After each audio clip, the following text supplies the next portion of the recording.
Bonsoir à toutes et à tous. Un grand merci d'être venus si nombreux participer à ce webinaire grippe aviaire, spécialement dédié aux petits élevages de volailles. Avant de rentrer dans le vif du sujet avec le docteur Samuel Sauvager, permettez-moi de vous présenter rapidement les activités de Dr Bascour et de Santé Bascour. En effet, nous avons besoin de vous, propriétaires et vétérinaires, pour travailler avec nous et pour nous permettre de développer de nouveaux services et produits adaptés aux petits élevages. L'objectif final étant bien sûr de renforcer la santé des animaux de vos petits élevages. Alors, déjà, Dr Bascour est un cabinet vétérinaire dédié à la santé des petits élevages. Nous proposons une offre complète de services et de produits vétérinaires afin d'améliorer la santé de vos animaux. Nous travaillons en direct avec des éleveurs et des vétérinaires et nous offrons des services personnalisés et adaptés aux besoins de chacun. Pour plus d'informations, je vous invite à visiter le site internet et si vous voulez en discuter en privé, n'hésitez pas à m'envoyer un email et on pourra convenir d'un rendez-vous. Santé Bascour ensuite est un site de e-commerce entièrement dédié aux soins des petits élevages. Conçu et imaginé par des gens passionnés de la santé des animaux de basse-cour, ce site vous propose des solutions simples, naturelles et adaptées pour soigner vos animaux de basse-cour. Nous mettons à votre disposition des produits de santé animale efficaces et respectueux des santé humaines, animales et environnementales.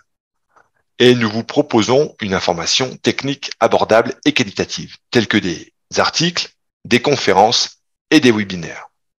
Mais sans plus attendre, je vais donner la parole à Samuel Sauvager, vétérinaire, pour démarrer ce webinaire sur la grippe aviaire dédié aux petits élevages.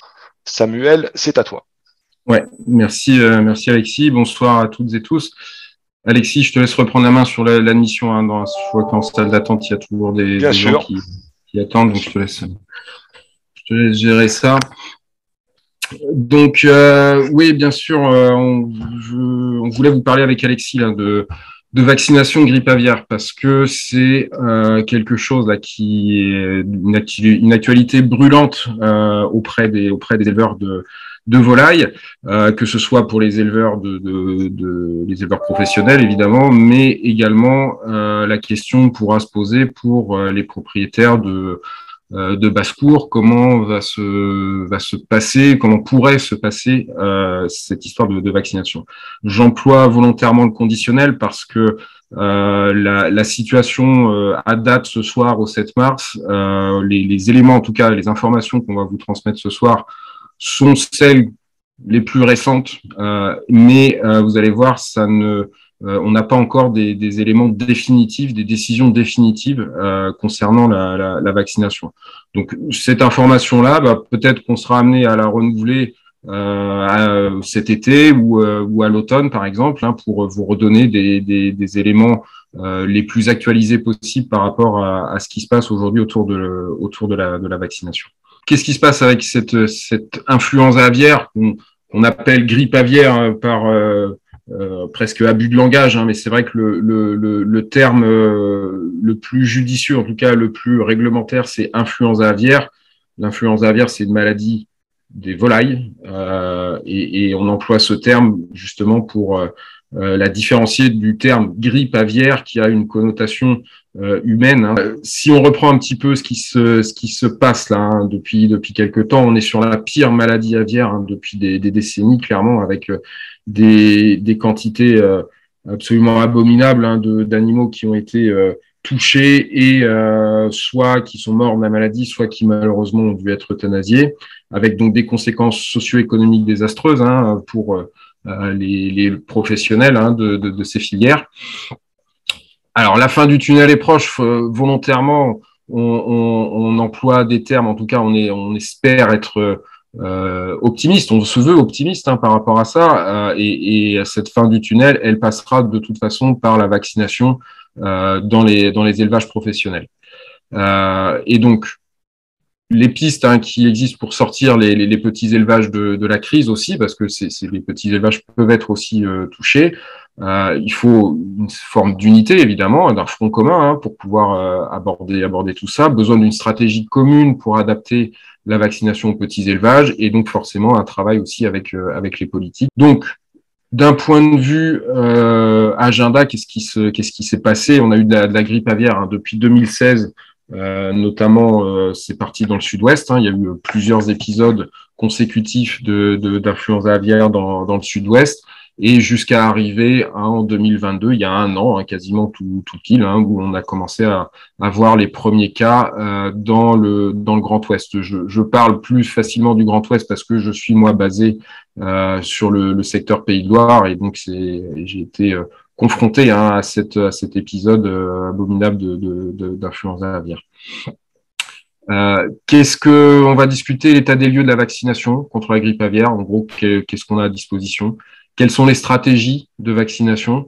Quel vaccin, quel protocole, quelle méthode de surveillance aussi on va utiliser, on va adopter, et quel budget ça va coûter aux éleveurs. Et même question concernant les amateurs, donc question qui vous concernera directement. Et donc on terminera par quelques questions au cours de ce webinaire. Donc depuis 2016, qu'est-ce qui s'est passé? Voilà un petit peu les cartographies hein, de ce qui s'est passé en France. 2016-2017, il y a eu tout un ensemble de foyers, notamment dans le sud-ouest. Hein, ça concerne les Landes, avec beaucoup d'élevage de canards, beaucoup d'élevage de poulets labels également. Donc, il y a eu 2016-2017. Il y a eu également 2017-2018, une petite pause en 2019, et puis c'est reparti également en 2020-2021. On voit sur l'image d'après. Et puis 2022, avec cette explosion de cas à la fois dans le sud-ouest et également dans le Grand Ouest, donc région Vendée, Maine-et-Loire, Deux-Sèvres.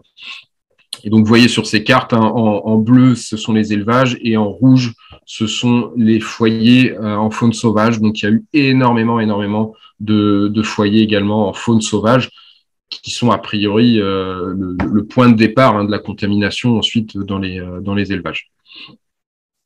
Et donc, voilà, autre diapo d'un point de vue plus mondial, hein, le cas de grippe aviaire depuis octobre 2022 jusqu'à février 2023, on a eu une deuxième vague qui s'est mise en route là, après l'été 2022, qui a été peut-être un peu moins virulente, mais parce qu'il y avait aussi moins d'élevages qui étaient peuplés hein, à ce moment-là. Mais cette carte vous montre aussi que le continent européen est sévèrement touché, évidemment, la France, les Pays-Bas, l'Italie, la Grande-Bretagne également ont été sévèrement touchés et d'autres encore. Mais ça touche aussi le continent américain avec de très nombreux foyers aux États-Unis et également en Asie sur le Japon qui a été également extrêmement touché. Les oiseaux sont touchés hein, par cette influenza aviaire, qu'ils soient domestiques ou non. Et puis on rapporte par-ci par-là quelques cas sur les mammifères, donc des ours, des phoques, des otaries, des visons, un chat également, voire également aussi des transmissions sur certaines personnes, un cas en Angleterre, un cas en Espagne. Bon. Donc, est-ce qu'on doit craindre hein, cette épidémie, une épidémie humaine d'influenza aviaire H5N1? Déjà aborder cette notion finalement de caractère zoonotique ou pas, est-ce que la grippe aviaire est transmissible à l'homme? La réponse aujourd'hui, on peut considérer que ce n'est pas le cas, même si on voit peut-être apparaître par-ci par-là de temps en temps des cas, hein, ou en tout cas des éléments dans les médias qui font écho de soi-disant, en tout cas de transmission à l'homme. Aujourd'hui, c'est quelque chose qui n'est pas avéré. Hein. Faut être clair.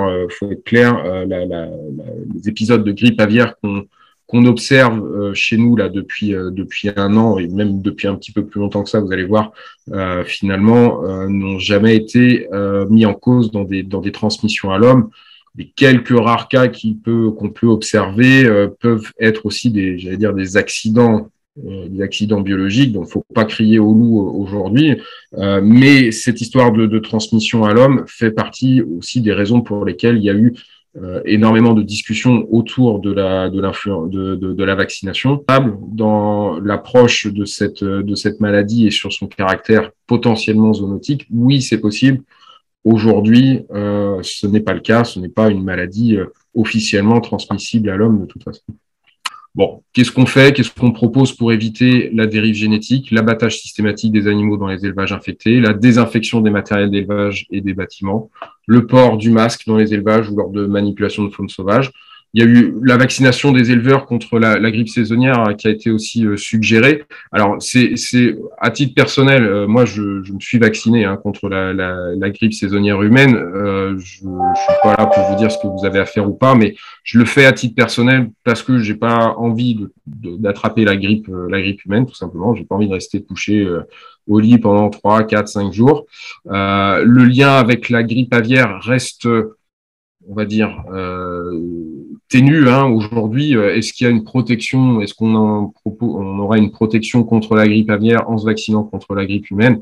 La réponse aujourd'hui, elle est non, certainement. Bon, l'idée, c'est pourquoi c'est proposé aux éleveurs, c'est pour éviter justement des histoires de dérive génétique, de recombinaison de virus.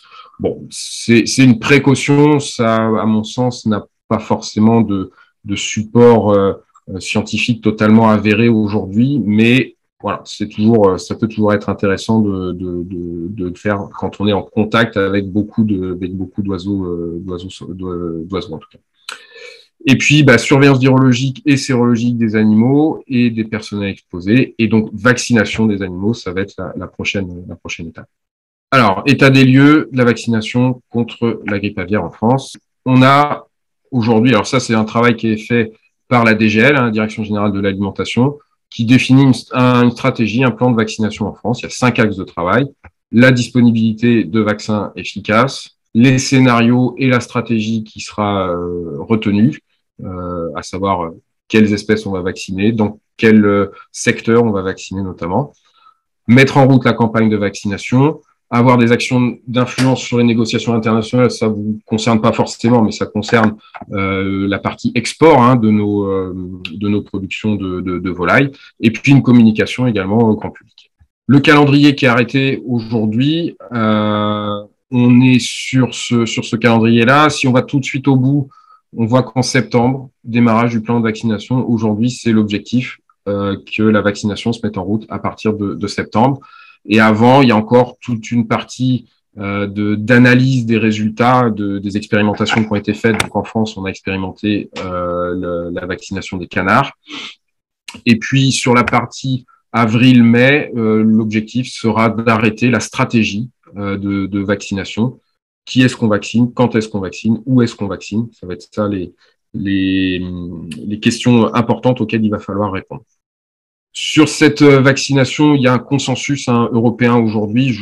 Je passe rapidement sur les premiers éléments, mais la conclusion nous dit le Conseil de l'Europe invite la Commission et les États membres à développer des stratégies de vaccination pour le contrôle et la prévention de l'influenza aviaire hautement pathogène, axées sur des zones, les zones à risque de diffusion, les espèces, les pratiques, et à collaborer avec l'industrie pharmaceutique. Donc aujourd'hui, et depuis en fait fin février, on a le Conseil de l'Europe a autorisé la vaccination contre la grippe aviaire, ce qui n'était pas le cas il y a encore pas très peu de temps. Cette vaccination est aujourd'hui autorisée, donc on a le droit au sein de l'Europe de vacciner contre l'influenza aviaire. Je le redis, je l'ai dit, l'influenza aviaire est un danger de catégorie A à potentiel zoonotique, donc transmissible à l'homme. Le recours à la vaccination donc présuppose un consensus européen, donc ça on l'a. La vaccination doit contribuer à un objectif d'éradication, ce qu'on espère obtenir, ce qui est en tout cas l'objectif final évidemment de la vaccination. Et la vaccination préventive est la seule option envisageable par rapport à une vaccination dite en anneau où on vaccinerait ponctuellement. Là, le but, c'est vraiment de vacciner de façon préventive des ensembles de populations. La vaccination, ça reste un complément de biosécurité, c'est pas un substitut. Ce terme-là, c'est quelque chose qu'on rabâche clairement aux éleveurs professionnels, la biosécurité. La biosécurité, c'est ce qui va permettre d'empêcher tout agent pathogène de rentrer dans un élevage ou éventuellement d'en sortir. Et donc, ça nécessite énormément de rigueur dans le travail au quotidien des éleveurs. avec des changements de tenue, des changements, des respects de certaines zones hein, dans des sas sanitaires, etc. Bon, je m'étends pas là-dessus, mais ça fait partie des choses qu'on rabâche régulièrement auprès des éleveurs professionnels. Contrairement à la biosécurité, la vaccination n'empêchera pas les introductions virales. Donc ça aussi, c'est important. C'est pas parce que vous êtes vacciné que vous ne pouvez pas recevoir le virus, entre guillemets. Et la vaccination limitera les risques de diffusion. Ça, c'est important aussi à prendre en compte. La vaccination, à partir du moment où elle est requise, doit pouvoir être imposée. Donc, c'est-à-dire qu'aujourd'hui, à partir du moment où on va dire on vaccine, ce sera une obligation, en tout cas dans les territoires qui seront concernés, ce sera une obligation, ce ne sera pas une option. C'est-à-dire que si on dit on vaccine, il faudra que tout le monde vaccine, en tout cas, ce qui concerne les professionnels. Hein, j'insiste bien là-dessus. La vaccination diminuera l'expression clinique des lots contaminés et elle devra s'accompagner d'un dispositif de surveillance stricte. C'est-à-dire que si on vaccine, on n'observera plus d'animaux malades. Le fait qu'ils ne présentent plus de symptômes, ça ne veut pas dire qu'il y a la circulation du virus ne se fera pas. Et donc, ça voudra dire qu'on devra continuer à surveiller de façon stricte cette circulation. Et ça passera par ce qu'on fait déjà depuis plus d'un an maintenant, à savoir faire des contrôles PCR avec des écouvillons, éventuellement des chiffonnettes qu'on va passer dans les bâtiments d'élevage. Et c'est comme ça qu'on va pouvoir surveiller la circulation du virus. Et la vaccination ne dispensera pas de l'élimination des lots contaminés. Ça aussi, il faut être très clair. Un lot vacciné qui ressortira positif à la faveur d'un contrôle sera considéré comme un lot, un foyer de contamination et devra malheureusement aussi être éliminé s'il ressort positif. Stratégie de vaccination, qu'est-ce qu'on peut envisager? Les trois questions, je les ai déjà posées. Hein. Qui? Quelles espèces? Les palmipèdes, les dindes probablement aussi en priorité parce que c'est les deux grands groupes d'espèces qui ont montré une grande sensibilité au virus. Mais peut-être pas que, on verra si les stratégies vont aussi vers la poule pondeuse, par exemple. Quelle organisation territoriale, c'est-à-dire où, dans quel secteur on va vacciner. Donc, zone à risque de diffusion, hein, c'est très probable, mais certainement aussi qu'on étendra tout ça aux zones de production, finalement, pas uniquement là où on pense qu'il y a des risques, même un petit peu dans d'autres secteurs. Et sur quelle période? Est-ce qu'on vaccine toute l'année ou est-ce qu'on vaccine sur une période limitée dans le temps, de novembre à avril, parce qu'on pense que c'est la période le plus à risque? Clairement, sur cette question-là, on s'oriente de toute façon vers une vaccination sur toute l'année et pas uniquement sur une vaccination limitée dans le temps.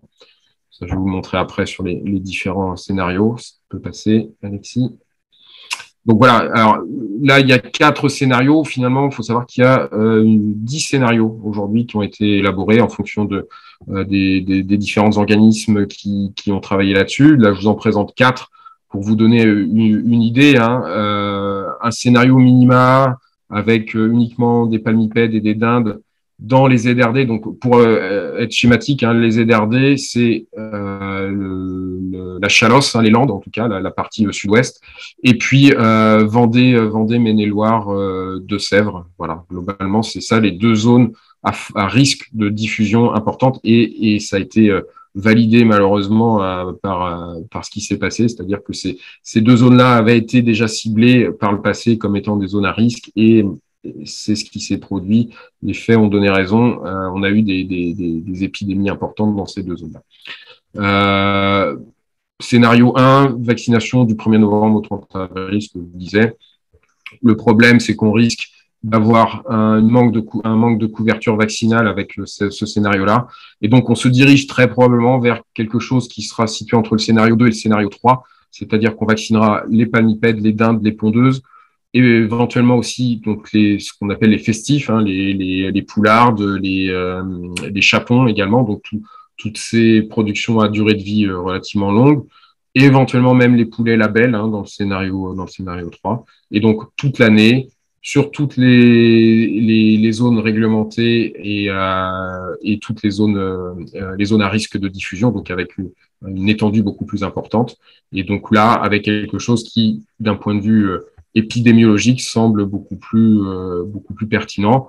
Le scénario 4, toute l'année, tout le territoire, toutes les volailles. Bon, a priori, on n'ira pas sur ce scénario-là. Mais voilà, ça a été évoqué.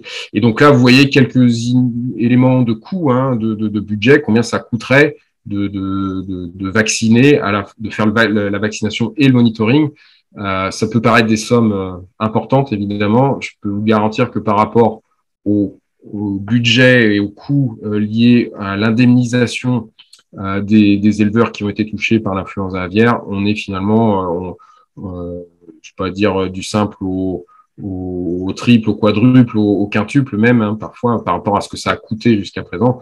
Donc, d'un point de vue coût, ça paraît beaucoup comme ça, mais finalement, par rapport à ce qui a déjà été malheureusement dépensé dans le cadre de l'indemnisation des éleveurs et de tout ce qu'il y a autour, on est finalement très, très loin de ce que ça a déjà coûté. Donc, l'État sait compter et l'État voit bien que ça coûte moins cher que d'indemniser les éleveurs. Les vaccins, protocole, surveillance pour les élevages professionnels, à quoi est-ce qu'on peut s'attendre? Les vaccins, donc, on a 2 vaccins en test aujourd'hui en France. Un qui est porté par l'entreprise laboratoire Boehringer Ingelheim, avec un vaccin qui s'appelle Volvac Best, qui avec des protocoles qui se feraient en 2 injections, à savoir AJ1 et AJ28 ou AJ10 et J28. Je ne rentre pas dans le détail, c'est lié en fait à la présence ou pas d'anticorps d'origine maternelle. Mais en gros, voilà, faut savoir qu'il y aura 2 injections à faire sur les palmipèdes, pareil sur les dindes, et puis sur les poulettes futures pondeuses, on aurait même 3 injections à faire. Et donc, concernant l'autre vaccin qui est poussé par le laboratoire Ceva, donc celui qu'il faut regarder, c'est celui-ci, le Response AI H5, qui est un vaccin ARN messager. Ça parle à beaucoup de monde aujourd'hui, avec le Covid. On a eu ces vaccins-là. Donc, Ceva développe ce vaccin ARN messager. Et donc là, pareil, 2 injections qui pourraient se faire à J1, J28 ou à 4 semaines d'intervalle. Avec un petit problème quand même d'ordre logistique, une congélation à moins 80 degrés. Donc, Alexis reviendra sur ces vaccins et sur ce qui pourrait être envisageable pour les petits élevages. Pareil, plan de synthèse des plans de surveillance possibles. Je détaille absolument pas ce tableau qui est presque incompréhensible. C'est juste pour vous dire que dans ce plan de vaccination, il y aura un plan de contrôle et un plan de surveillance de ce qui se passera en élevage. Et donc, on sera amené à faire des écouvillons, à faire des prises de sang de façon extrêmement régulière au cours de la vie des élevages, des différentes productions. Ce qui mobilisera énormément les vétos sur ce sujet-là. Et on est en train justement de travailler à savoir comment est-ce qu'on va organiser nos fonctionnements une fois qu'on sera face à ces plans de surveillance. Et donc, c'est pour vous redire que il suffit pas de vacciner, il va falloir contrôler. Et pourquoi on contrôle? C'est par rapport à cette possibilité, ce potentiel zoonotique. C'est une des premières raisons qui font qu'on va devoir énormément contrôler tout ça. Qu'est-ce que ça coûterait? Voilà, bon, c'est une estimation, c'est approximatif, mais pour vous dire que pour des canards, ça pourrait aller en gros de 1 à 2 euros par canard. Quand on explique ça aux éleveurs professionnels, ils nous regardent avec des yeux tout ronds en disant c'est pas possible.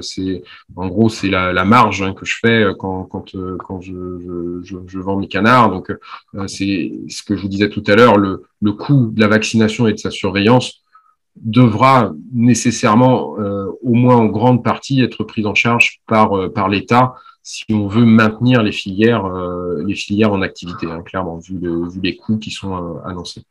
Alexis, je te Merci. laisse reprendre. Ouais, Ouais. vas-y. Merci beaucoup Samuel pour cette présentation claire. Donc j'espère que Samuel a pu répondre à plusieurs de vos questions.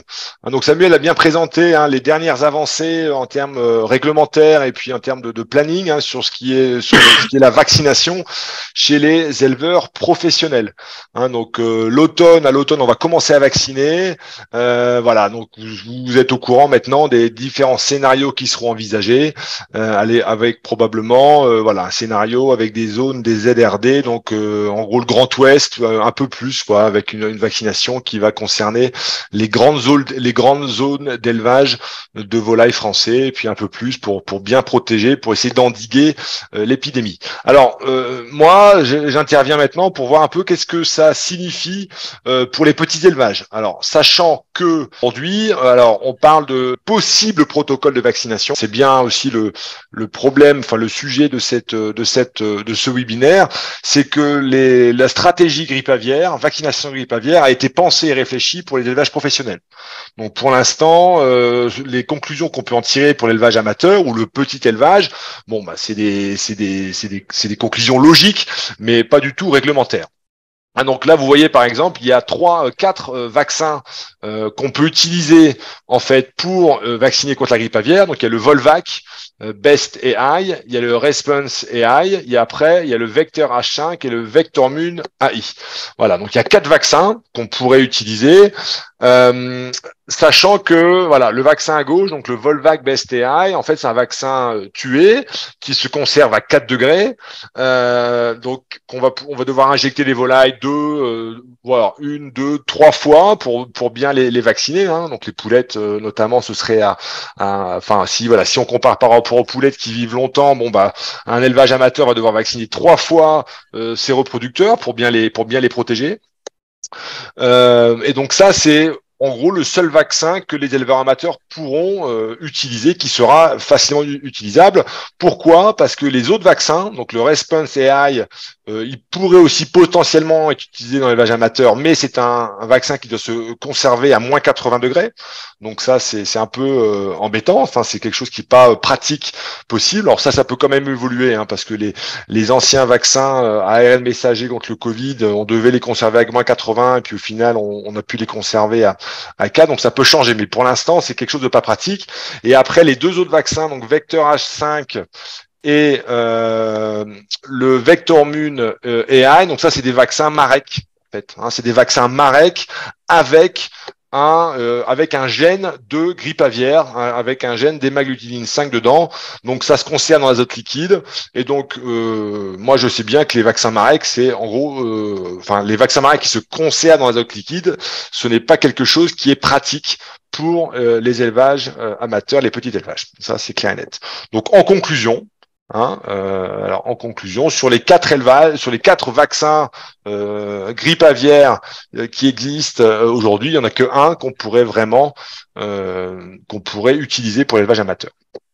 Juste une précision quand même sur ces vaccins, que ce soit clair aussi pour vous ce soir. Le Volvac Best n'est pas disponible aujourd'hui et il doit encore subir la moulinette de la réglementation.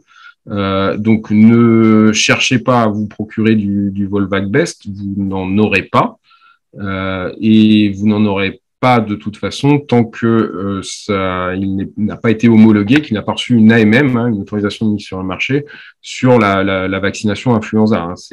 Je préfère aussi prévenir clairement que l'accès à ces vaccins aujourd'hui n'est pas possible et on verra plus tard une fois que les autorisations auraient été données. Encore faut-il que ces autorisations arrivent et donc ça arrivera normalement courant avril-mai. Pour préparer la vaccination grippe aviaire, il y a eu un règlement européen qui a été écrit en novembre et en gros qui a été publié là il y a quelques jours. Donc en gros c'est une loi, c'est une loi grippe aviaire qui permet d'encadrer la vaccination grippe aviaire et les autres maladies de catégorie A. Donc c'est une loi qui encadre la vaccination de 8 maladies. Vous avez la liste des 8 maladies en bas à gauche. Voilà. Donc ça c'est vraiment une toute nouvelle loi et qui est donc déjà c'est une excellente nouvelle, hein, parce que jusqu'il y a quelques jours, en gros la vaccination était interdite en France et en Europe pour la grippe aviaire. Aujourd'hui, c'est autorisé. Alors, qu'est-ce qu'elle dit cette loi grippe aviaire? Alors, de façon très en résumé, donc ça veut dire qu'un pays de l'Union européenne peut décider de mettre en place la vaccination s'il a fait une étude d'impact et s'il a un plan officiel de vaccination. Hein, comme vous pouvez le voir en France, hein, la DGA elle a déjà des scénarios, a déjà des plans officiels de vaccination qui sont déjà dans les cartons. Donc ça, c'est pas quelque chose qui va poser problème. Voilà. Donc un pays de l'UE peut décider de vacciner s'il a besoin. Après, la deuxième chose que la loi dit, c'est que les vaccins grippe aviaire, hein, et puis les vaccins des autres maladies, enfin ici on parle de grippe aviaire, seront vendus alors sous contrôle vétérinaire. Donc ça, en France, ça change pas. Hein, les vaccins pour tous les animaux sont utilisés sous contrôle vétérinaire, distribution, administration, avec suivi des reliquats, ça, et suivi des doses. Alors, donc on peut vacciner. Les vaccins seront disponibles chez des vétérinaires hein, quand ce sera possible. Après, voilà, quelque chose qui change par contre par rapport à d'autres maladies, c'est que des volailles vaccinées ou des oiseaux vaccinés seront surveillés. Donc une surveillance analytique avec des analyses, des écouvillons qui seront faits pour s'assurer en fait qu'il n'y ait pas de circulation de grippe aviaire sauvage sous la vaccination, parce qu'un animal vacciné ne sera pas malade. Et donc, la seule moyen de savoir si le virus circule, c'est de le tester. Voilà, donc, cliniquement, peut-être que l'animal va pas mourir de grippe aviaire, mais peut-être qu'il sera quand même un petit peu malade. Donc, c'est pour ça qu'il y aura des visites de vétérinaires sur les animaux vaccinés. Et puis après, des analyses, hein, au cas où il y a vraiment un passage totalement qu'on voit pas, un passage invisible de virus. Et enfin, le dernier point, voilà, il y a les mouvements d'animaux vaccinés et de leurs produits, en gros, sont interdits. Donc ça change pas. Enfin voilà, ça change pas, mais il y a des dérogations. Alors là, on va rentrer un tout petit peu plus dans le détail. Donc cette loi grippe aviaire, donc il y a 3 types de vaccination.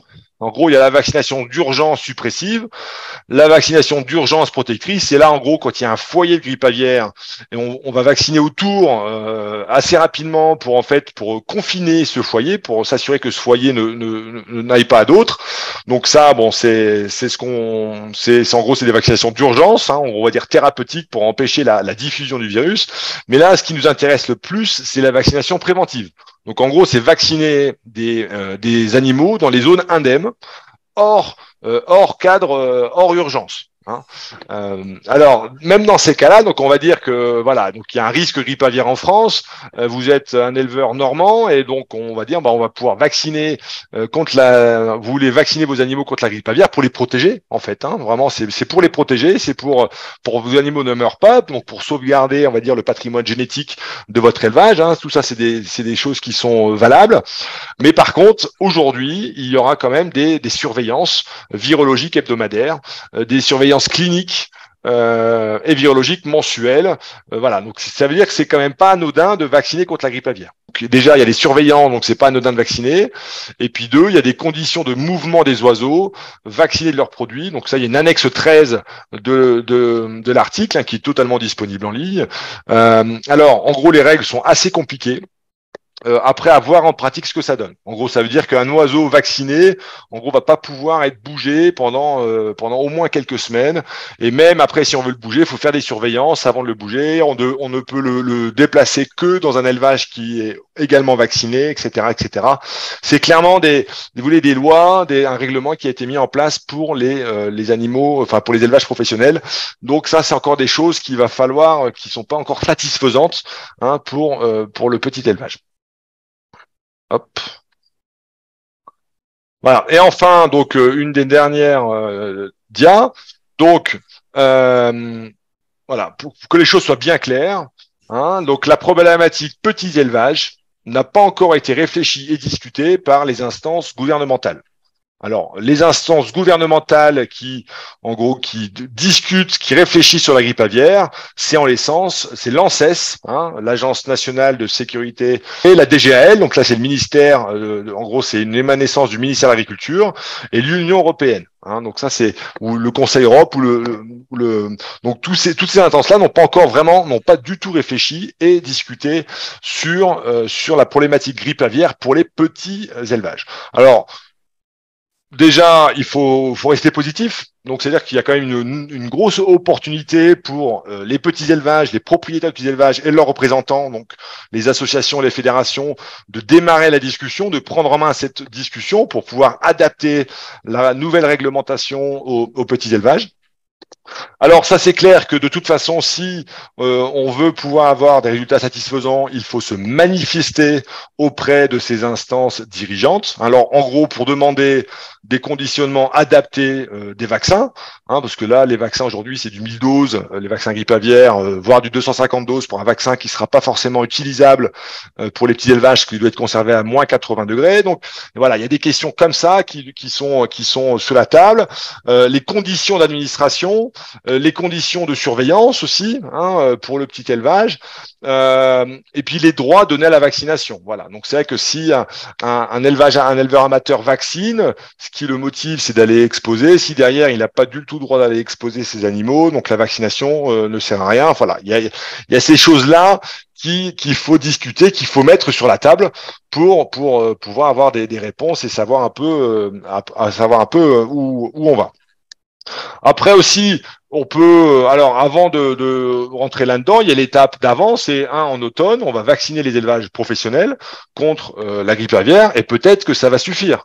Hein, il ne faut pas non plus être pessimiste. Peut-être que ça va suffire à arrêter l'épidémie de grippe aviaire et peut-être que dans ces cas-là, il y aura beaucoup plus de liberté d'action, même pour les petits élevages, même s'ils ne vaccinent pas leurs volailles.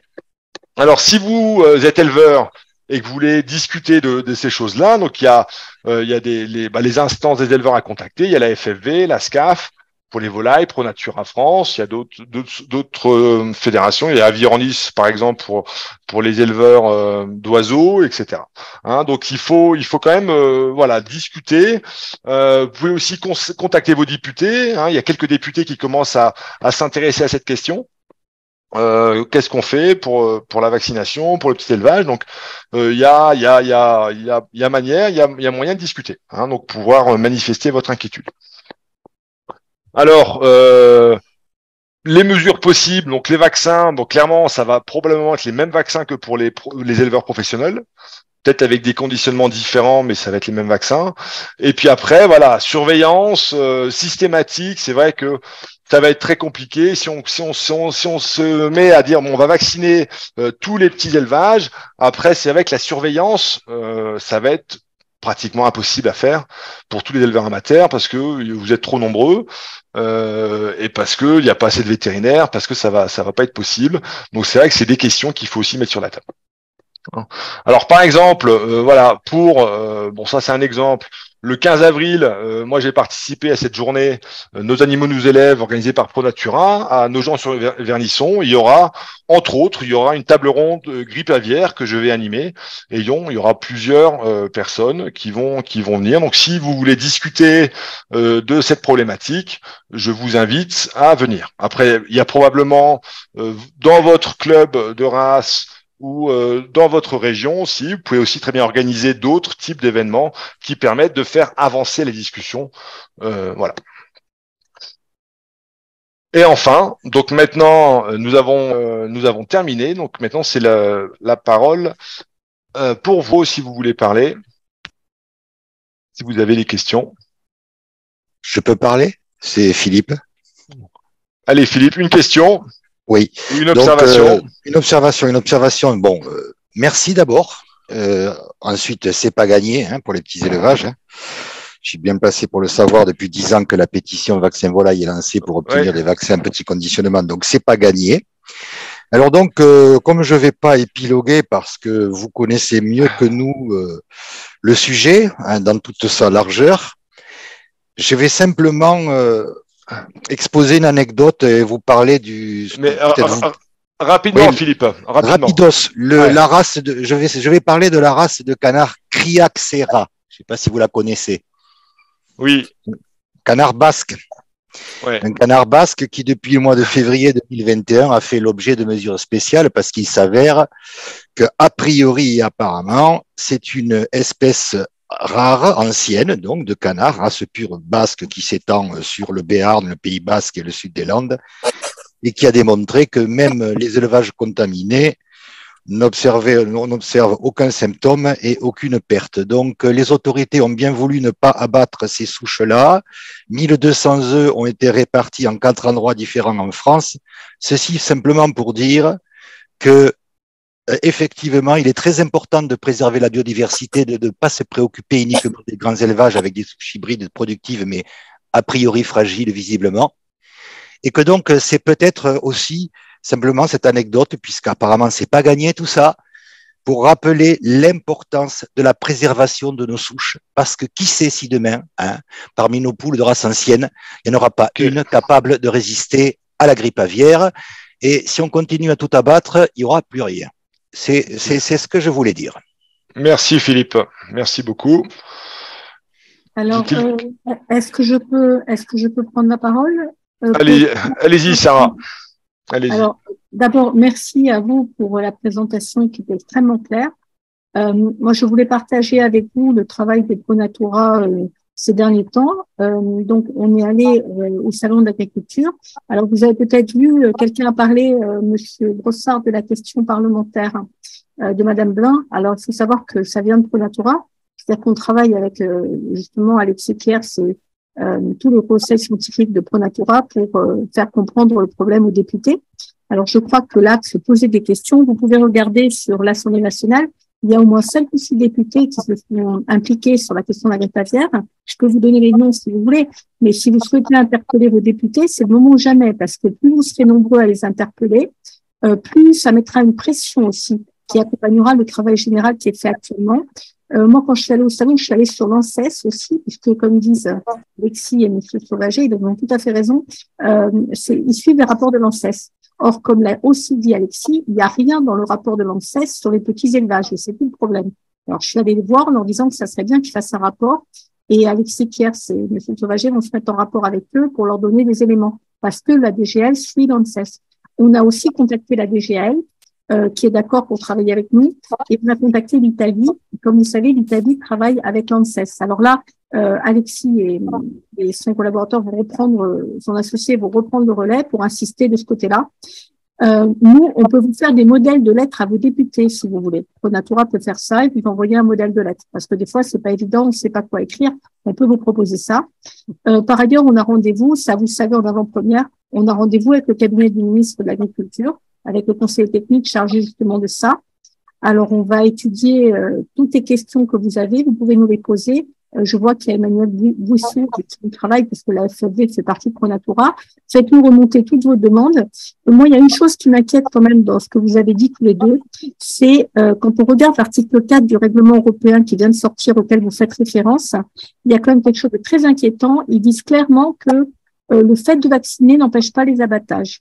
Et de mémoire, quand vous vous lancez dans un protocole vaccinal, il y a un risque d'abattage contre lequel on ne peut pas faire grand-chose. Alexis oui, à ce sujet-là, en gros, qu'est-ce qu'il veut dire cet article-là? Il veut dire qu'en gros, une volaille contaminée par la grippe aviaire, et Samuel, tu me dis si je me trompe, mais une volaille qui est contaminée par un virus sauvage de la grippe aviaire, aujourd'hui, doit être abattue. Voilà, pour empêcher pour empêcher sa diffusion, empêcher sa mutation. Le fait de vacciner, il y aura moins de diffusion du virus, mais si une volaille vaccinée est quand même contaminée par un virus sauvage de grippe aviaire, on revient au point numéro 1. Ça veut dire qu'on abat. Après, tout ce qu'on espère, de toute façon, ça va pas être pire que maintenant, c'est ça que je veux dire. Ça va pas être pire que maintenant. Aujourd'hui, voilà, il y a un élevage des poules d'un élevage qui meurt. Bon, les canards du même élevage, même s'ils sont à 500 mètres, on les abat aussi s'ils font partie de la même unité épidémiologique. Donc aujourd'hui, c'est la catastrophe. Bon, au moins, on peut espérer que quand on va pouvoir vacciner, il y aura moins de cas comme ça. Voilà. Merci, Sarah. J'ai répondu à ta question? C'est-à-dire que ça fait quand même peur, quoi, parce que si j'ai bien entendu, dans ton protocole, il va falloir qu'on se déclare et qu'on ait une surveillance vétérinaire. Avant, on va dire qu'on peut passer sous les radars. Là, on peut pas passer sous les radars. Mais oui, c'est vrai que là, c'est clair que là, les gens qui veulent vacciner contre la grippe aviaire, là, il y a plus question de passer sous les radars. Enfin, aujourd'hui, c'est hors de question. Voilà. Donc, les gens qui vaccinent contre la grippe aviaire aujourd'hui, ils s'obligent à faire respecter une surveillance clinique et analytique de leur élevage. Voilà. Donc c'est un peu voilà, les animaux sont mieux protégés, sont bien protégés, mais derrière il faut surveiller les choses. Alors il y a Madame Colantino qui a levé la main. Alors Oui. je vais vous lui donner la parole. Allez-y, Madame Oui. Colantino. Paul Antonio, oui, tu m'entends? Colantonio, oui, pardon, oui. Ouais. Ouais, alors là, vous parlez beaucoup d'élevage, mais il y a aussi l'élevage amateur, c'est-à-dire les gens qui ont des poules ou d'autres animaux pour un plus long terme qu'un temps de consommation, c'est-à-dire plusieurs années. Est-ce qu'on a une idée de l'efficacité dans le temps du vaccin? Parce que je vois que tu as mis qu'on ne pouvait pas vacciner en routine, mais quand on garde des animaux sur 5, 6, 8 ans, qu'est-ce qui se passe? Les vaccins protègent les animaux contre la grippe aviaire. C'est connu, on le sait. Il y a d'autres pays, l'Égypte notamment qui vaccine, le Vietnam qui vaccine, où les animaux sont protégés. Donc, et on pourrait très bien imaginer, comme d'autres maladies, faire des rappels annuels ou biannuels contre la grippe aviaire et d'avoir donc les animaux à vie très longue, donc les animaux d'élevage amateur, soient protégés continuellement contre la grippe aviaire. Ça, c'est totalement possible. Là, la seule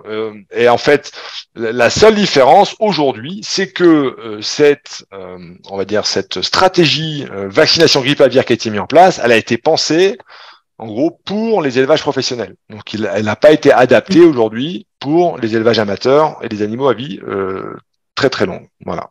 Donc c'est bien la question et le sujet de ce webinaire. En gros, c'est voilà, il faut faire évoluer.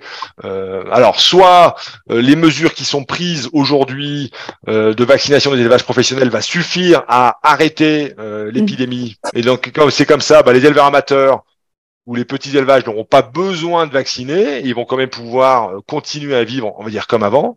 Voilà, donc ça c'est la première hypothèse, la première possibilité. Après, voilà, si on veut se mettre à vacciner les élevages amateurs pour les protéger, et puis quand même continuer à les exposer, vivre comme avant, là il va falloir clairement faire évoluer la réglementation existante. Voilà. D'accord. J'ai juste une petite question supplémentaire et je pense que tu as la réponse. Il me semblait que jusqu'à maintenant, les zoos bénéficiaient en France de vaccination depuis quelques années. C'est une erreur? Non, ils ont une dérogation. Effectivement, tous les parcs zoologiques, les collections d'oiseaux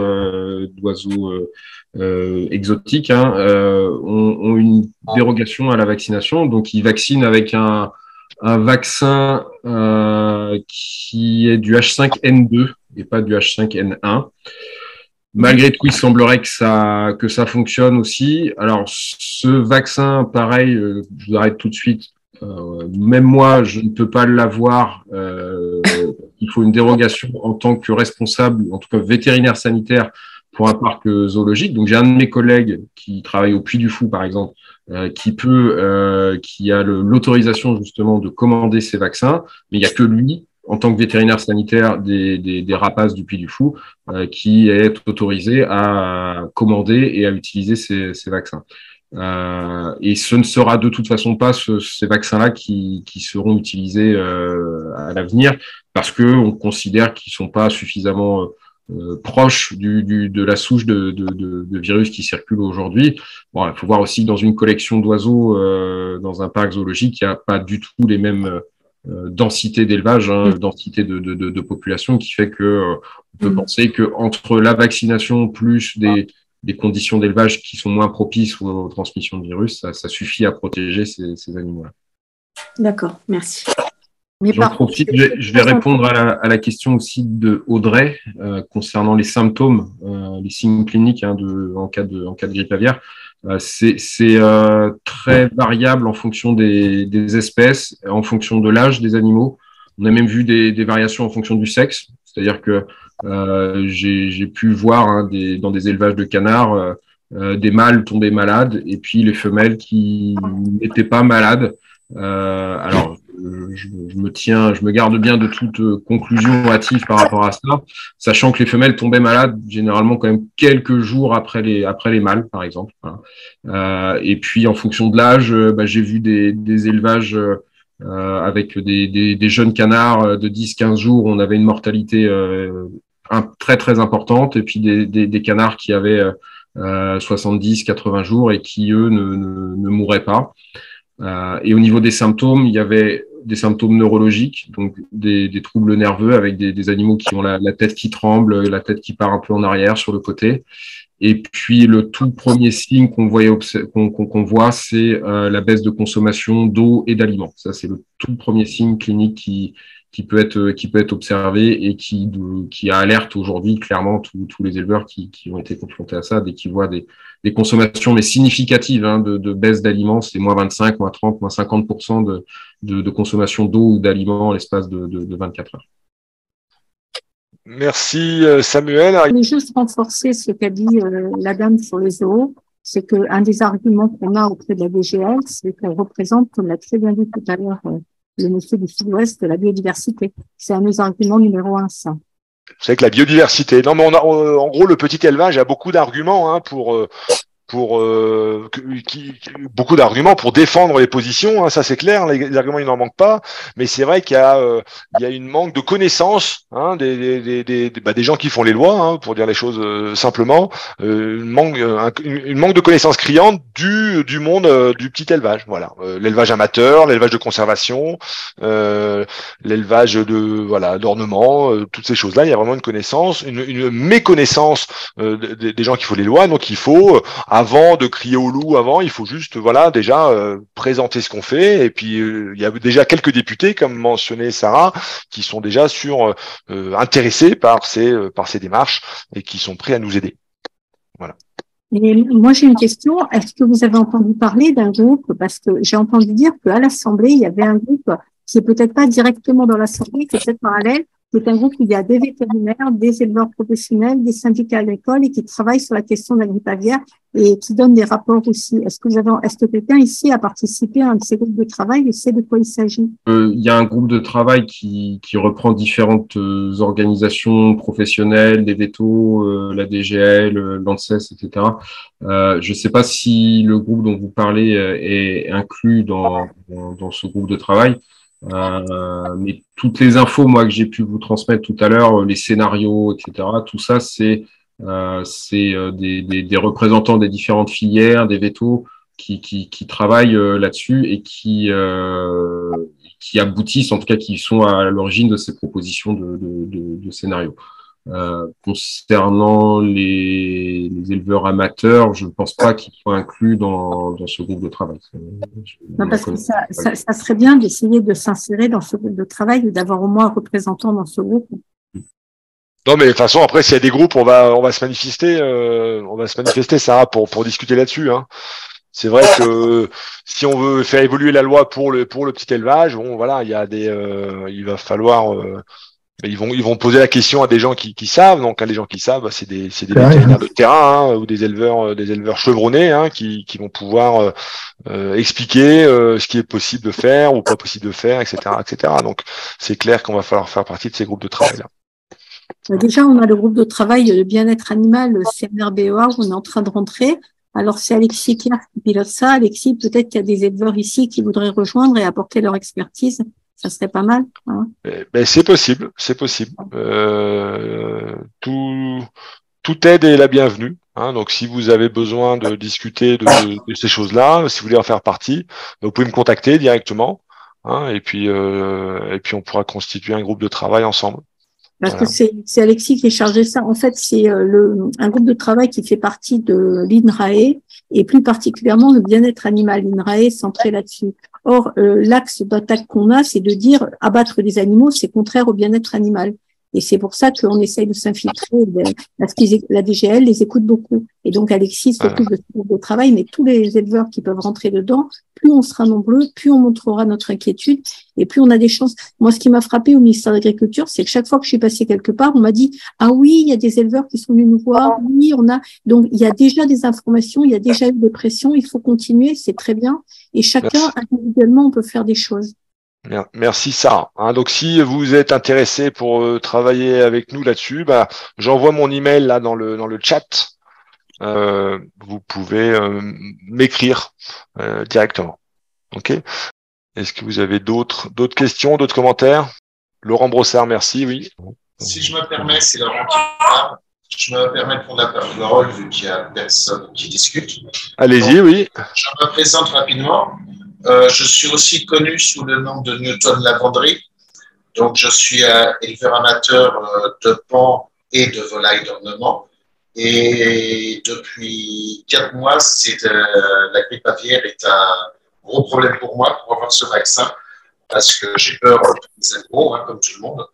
Donc, si vous avez besoin d'aide ou quoi que ce soit, je représente à peu près 1000 éleveurs amateurs qui sont intéressés par ce vaccin. Donc, n'hésitez pas à me demander d'aide si vous avez besoin. D'accord. Mais qu'est-ce que vous proposez, Laurent? Alors, moi, j'ai mis en route une pétition. Là, je l'ai mis sur le chat. J'ai été aussi au Salon de l'Agriculture où j'ai porté la pétition aux différents ministères, etc. Ils l'ont tous bien pris en compte. Ils comprennent tous notre problème. Par contre, quand est-ce que ça va avancer? Ça, c'est moins évident. C'est pour ça que, comme ils sont en train de faire beaucoup de négociations sur le vaccin, faut pas qu'ils nous oublient, quoi. Faut qu'on leur fasse voir qu'on soit présent. Donc, si on peut être de plus nombreux possible, je pense que ça fera avancer les choses. Comme Sarah disait, oui, il y a des députés qui sont avec nous. Faut qu'on leur dise qu'on est avec eux aussi. Voilà, donc il y a des gens qui se bougent, voilà, ça concerne plein de gens, c'est bien, le plus on sera, le mieux ce sera, quoi. Alors après des questions un peu plus techniques, Arnaud Tully, comment différencier un sujet vacciné d'un sujet infecté par IHAP? En gros, c'est les vaccins, c'est ce qu'on appelle des vaccins DIVA. Alors DIVA, c'est un acronyme anglais, DIVA, qui veut dire qu'en fait la réponse immunitaire du vaccin est différente de la réponse immunitaire du virus sauvage. Ça veut dire qu'en gros, le vaccin va provoquer la fabrication d'anticorps vaccinaux, et par contre, un virus sauvage aura des anticorps contre les virus sauvages. Donc en fait, en faisant des analyses, on va pouvoir clairement voir si il y a eu un passage sauvage ou si c'est que du vaccin. Voilà. Donc c'est technologiquement, c'est scientifiquement dans le vaccin il est fait différemment d'un virus sauvage. Ah oui, alors Madame Magnier, voilà, merci pour votre session d'information. Je dois faire un article pour publication. Oui, donc je vais envoyer, voilà, ce webinaire a été enregistré, donc il faut que je le retravaille un petit peu là pour le mettre tout au propre, et après ce sera disponible sur YouTube, donc voilà, il sera disponible sur YouTube, et puis après le support visuel aussi, je vais faire un format PDF que vous pourrez utiliser si vous le souhaitez. Voilà, merci Madame Magnier. Alors d'autres personnes? Madame Natacha Pilas, allez-y. Oui, bonjour, vous m'entendez? Oui, on vous entend. Est-ce qu'on sait sur le long terme pour les poules de compagnie si le vaccin n'a pas d'impact sur leur santé? A priori, non. Alors, c'est parce que c'est des vaccins qu'on connaît bien. Donc, le Volvac BST1, c'est un vaccin qui est utilisé depuis très longtemps en Égypte, notamment au Vietnam. Donc, il y a aucun problème pour les animaux qui sont vaccinés. Ils sont vaccinés en gros, c'est un vaccin comme les autres vaccins qui existent. Donc, il y a aucun problème là-dessus. Et le nouveau vaccin de Ceva, c'est un ARN messager, mais c'est pareil, c'est un peu comme un vaccin tué. Il y aura aucune conséquence sur la santé des oiseaux vaccinés, et aussi sur la qualité en fait des produits, des œufs et de la viande. Voilà. Merci Madame Pilas pour votre question. Est-ce que j'ai répondu à votre question? Oui, oui, merci. Merci. Alors, Madame Collant-Tonio, allez-y. Oui. Est-ce que tu as une idée sur l'impact de la vaccination l'année prochaine sur les obligations de confinement, du coup? Est-ce qu'on va se retrouver, comme les autres années, à avoir toutes les poules pondeuses plein air en bâtiment, ou est-ce que ça va délester ce problème-là? Oui, alors c'est une question effectivement qui est posée aujourd'hui par les professionnels du label notamment, qui veulent savoir s'ils peuvent sortir leur poulet, mais c'est valable également pour les poules pondeuses avec accès extérieur. C'est pas tranché, ça fait partie des décisions qui doivent être prises dans les semaines, mois qui viennent. Est-ce qu'on va pouvoir autoriser les sorties sur parcours? Pour l'instant, à ma connaissance, en tout cas, la question est posée, mais la réponse, on ne l'a pas aujourd'hui. Il y a un groupe de travail, un groupe de réflexion. Vous savez, il y a beaucoup de groupes de travail et de réflexion à chaque fois qu'il y a des gros soucis comme ça. Bon, donc la question est sur la table, mais j'ai pas de réponse aujourd'hui sur ce sujet. D'accord, merci. Après, il faut noter aussi que souvent les zones d'interdiction de sortie des volailles, c'est autour des foyers. Donc en vaccinant, on aura moins de foyers, donc il y aura une pression d'infection qui sera moins forte. Donc on devrait quand même naturellement avoir moins d'interdictions. Voilà, c'est aussi un peu le chose. Allez-y, alors, monsieur, voilà, Yann Anchowerker, allez-y. Bonsoir. Donc, tout d'abord, merci beaucoup pour votre exposé sur la grippe aviaire, très intéressant. Moi, j'avais une question. Vous avez parlé éventuellement d'une éventualité concernant le vaccin sur les élevages professionnels qui, s'il fonctionne bien, éviterait le vaccin dans les élevages amateurs. Est-ce qu'on a une idée du délai, du temps qu'il faudra pour constater ça? Et aussi, ma deuxième question par rapport à ça, c'est en Égypte et au Vietnam, a priori, ils vaccinent déjà. Est-ce que leur expérience, est-ce qu'on peut se baser sur leur expérience pour savoir si justement ça évite d'avoir le H5N1 qui se diffuse partout ou pas? Alors, sur la première question, je pense qu'on devrait le savoir vite parce que cette année, on a bien vu l'épidémie, enfin le nombre de foyers qui est apparu. Maintenant, il y a tellement d'analyses qui sont faites, toutes les données sont enregistrées, mises. Donc on suit au jour le jour en fait le nombre de foyers créés. Donc en gros, on va voir si on vaccine, on va voir un peu comme le Covid. Le jour où on a vacciné, on a vu le nombre de cas qui a diminué 1 à 2 semaines plus tard. La réponse devrait être aussi rapide, à mon avis. Samuel, pareil. Tu me dis si ouais, je me bien trompe. sûr. Ouais, vas-y. On vaccinera pas toutes les productions, on vaccinera pas ce qu'on appelle le poulet de chair standard, le poulet de chair qui est élevé sur une courte durée. Donc, si ça marche bien, on ne devrait pas avoir de foyer sur ces poulets-là, même s'ils sont aussi moins sensibles. On a vu beaucoup moins de cas sur ces productions-là. Donc, effectivement, la question aussi peut se poser. C'est vrai que on peut militer pour qu'il y ait du vaccin sur les petites basses-cours et ça me semble logique. Peut-être que la réponse de toute façon des politiques, ce sera ça, ce sera de dire on attend de voir ce que ça donne avec une vaccination massive, on va dire, sur les productions importantes. Et puis, ouais. D'accord, mais est-ce qu'il n'y a pas le risque aussi que nous, petits éleveurs amateurs, on soit toujours dans l'attente et qu'ils décident rien pour nous tant qu'ils n'auront pas déterminé l'efficacité du vaccin sur les élevages professionnels? Alors, moi, c'est un avis personnel, mais je pense que voilà, il faut se manifester maintenant pour dire on existe, faut qu'on fasse quelque chose. Et c'est vrai que pour moi, il y a deux hypothèses. Soit on part sur une vaccination d'élevage amateur sous condition d'exposition, de confinement, des choses comme ça. Ou si on nous dit écoutez, non, on va pas vacciner l'élevage amateur. Ça veut dire il faut quand même avoir des réponses positives. C'est derrière, ok, on laisse la vaccination chez les pros parce que c'est compliqué à faire chez les éleveurs amateurs. c'est compréhensible.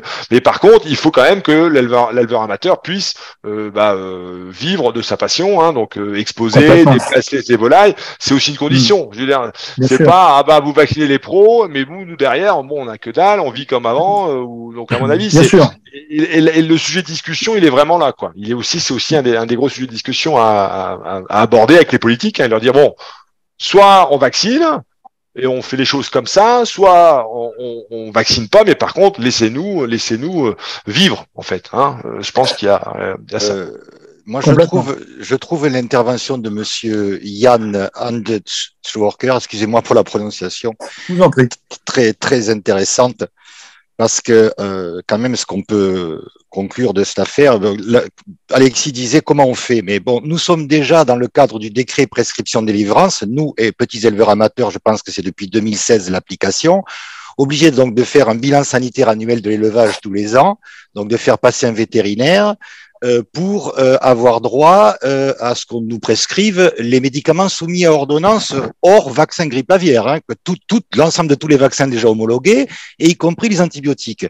Dans ce cadre-là, si vraiment il y avait une volonté politique pour préserver la biodiversité, hein, et c'est pas le cas, hein, et donc pourquoi dans un cadre pareil, si vraiment on veut préserver la biodiversité, puisque les souches hybrides font preuve quand même de leur fragilité, hein, pourquoi on ne nous donnerait pas l'accès au vaccin grippe aviaire en donnant aux vétérinaires la mission, lorsqu'ils viennent faire le bilan sanitaire annuel de l'élevage, de vacciner nos élevages. Là, au moins, on serait dans le concret. Oui, mais de toute façon, faut voir aussi que cette épidémie de grippe aviaire, c'est une maladie qui est très très très grave, hein, rien à voir avec toutes les autres maladies des volailles. Donc c'est pour ça qu'aujourd'hui les gens se bougent. Voilà, il y a vraiment, il y a quelque chose à faire là-dessus, quoi. Ouais, personnellement, je viens d'acheter un flacon de Nobilis Certeretro pour vacciner mes marans froment dorés. J'ai le cheptel le plus rare en marans froment dorés de France et d'Europe. Ouais. Ça m'a coûté 460 € le flacon de 1000 doses. Oui, mais c'est pas un problème de santé publique.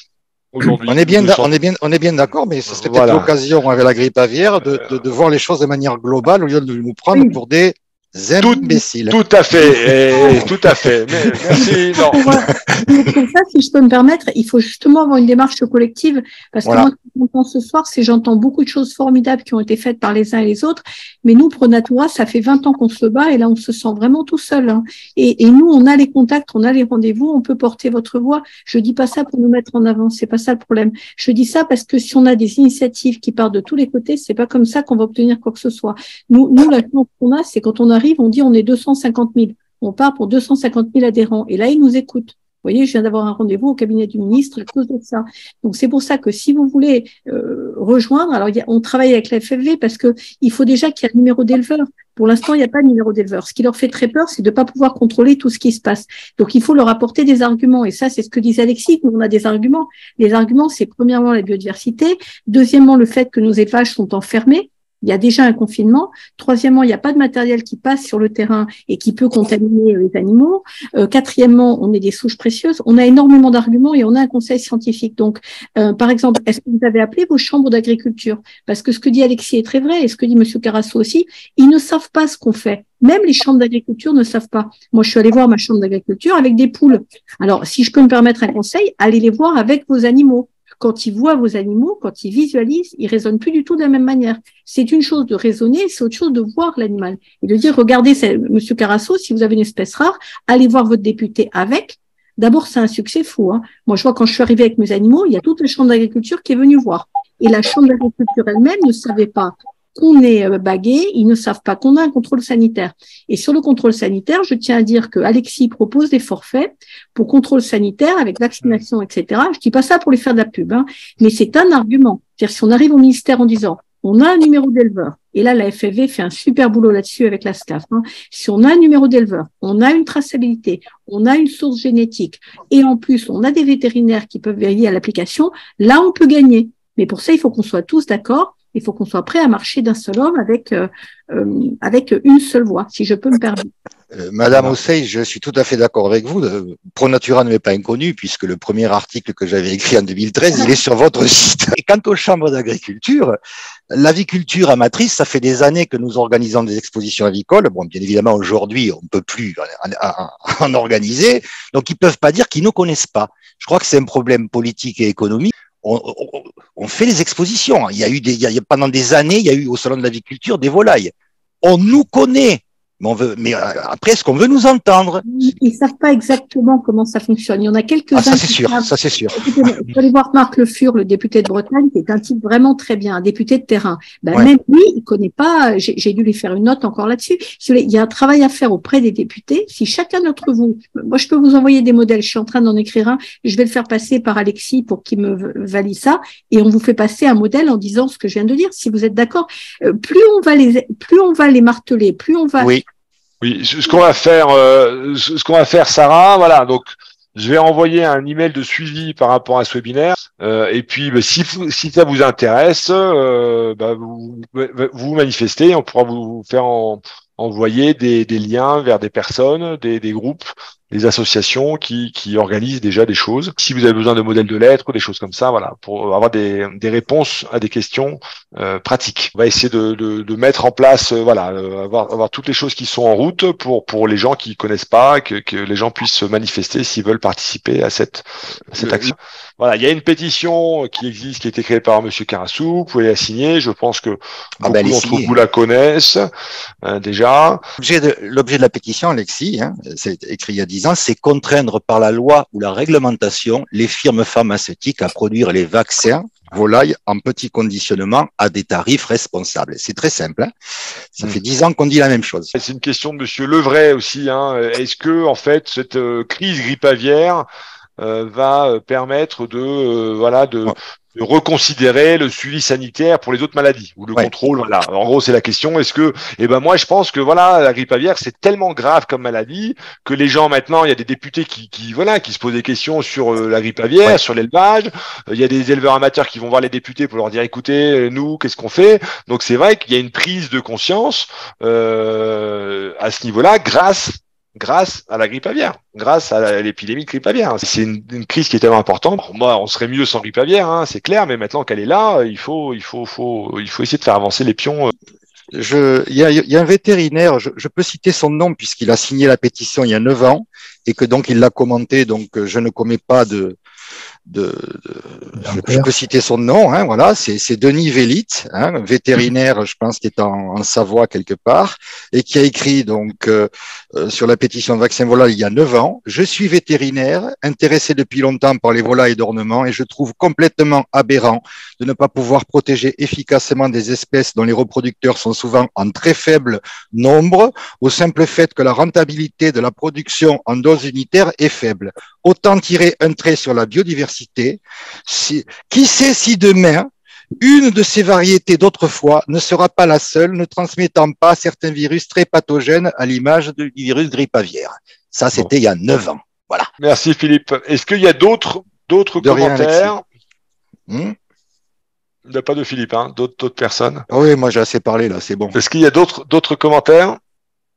Ça fait pratiquement 1h30 qu'on est en ligne.